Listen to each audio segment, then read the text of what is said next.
TV Aberta News, reportagem, hoje com um tema muito interessante. Você vai ficar sabendo sobre o universo dos casamentos, da celebração dos casamentos.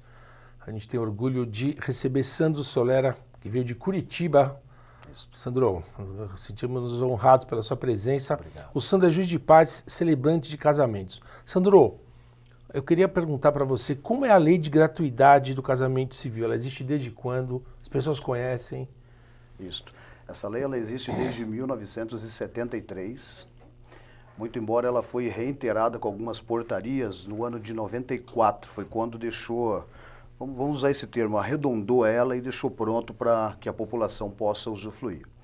Ela é uma lei federal, ela tem validade em todo o território nacional e para quem tem direito a essa lei?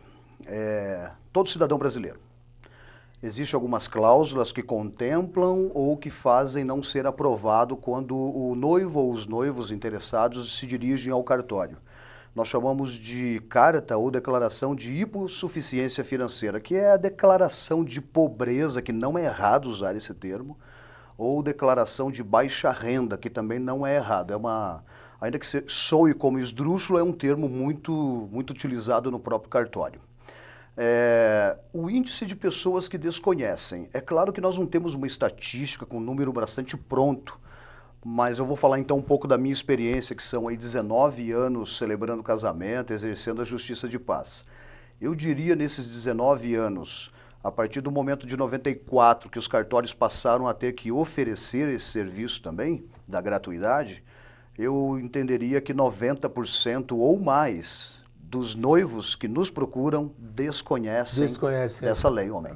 Agora, Sandro, uma curiosidade minha, por exemplo, você disse que a lei é de 73. Como que era esse universo antes?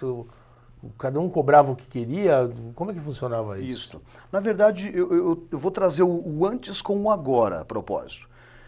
Quando eu digo que os noivos, né, desconhecem da lei, isso parte também. Isso é uma opinião muito particular própria minha, dos próprios cartórios que não oferecem, não divulgam. Então, quando o noivo chega no cartório, a primeira informação que é repassada para ele é a informação de que existe taxas cartorárias, que é de praxe. Entendi. Os noivos vão optar pelo regime do casamento, vai acrescer ou diminuir, fato é, terá uma taxa ali para que seja pago. Não há informação alguma no cartório que informe isso, nem antigamente, isso eu estou falando lá de 73, anos 80, até chegar aqui nesse período contemporâneo. E agora, a partir de 94, que ainda assim parece ser antigo, mas é muito recente, né, essa lei, continua no esquecimento do povo, porque não há nenhum tipo de mídia como essa, por exemplo, que vocês estão me dando essa oportunidade hoje, que divulgue essa informação para quem tem direito, que são todos os cidadãos. Agora, Sandro, isso me faz pensar, então, que antes de 73 existia um tolimento, então, na questão dos casamentos. O cara, se não existia uma lei de gratuidade, devia, assim, ser um motivo de impedimento, talvez? E por falar em impedimento, eu vou pegar a tua última frase para depois ir para o prefixo aí. Olha só, os cartórios não podem inibir, nem sequer exigir um documento que comprove que os noivos possuem baixa renda. Porque a lei de hipossuficiência, ela contempla que os noivos, não é que eles são pobres paupérrimos, desculpe o termo esdrúxulo. Eles até têm como sobreviver financeiramente, possuem emprego a propósito, mas eles não têm condições de arcar com as taxas cartorárias para esse casamento. O cartório não pode inibir, e inibir significa, inclusive, usando as suas palavras, pedir um documento que comprove se ele está ou não está, via de fato, trabalhando, como, por exemplo, exigir uma CTPS, uma carteira profissional, ou qualquer outro tipo de informação que venha coagir, inibir ou constranger os noivos.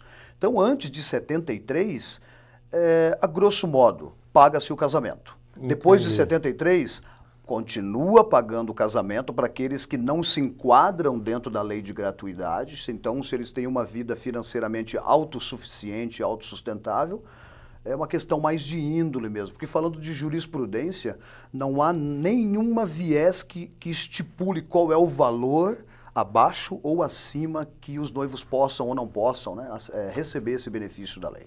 Entendi. Mas existe um teto para isso, uma tabela, desde que, por exemplo, para aqueles noivos que não sejam, que não necessitem dessa gratuidade, existe uma tabela?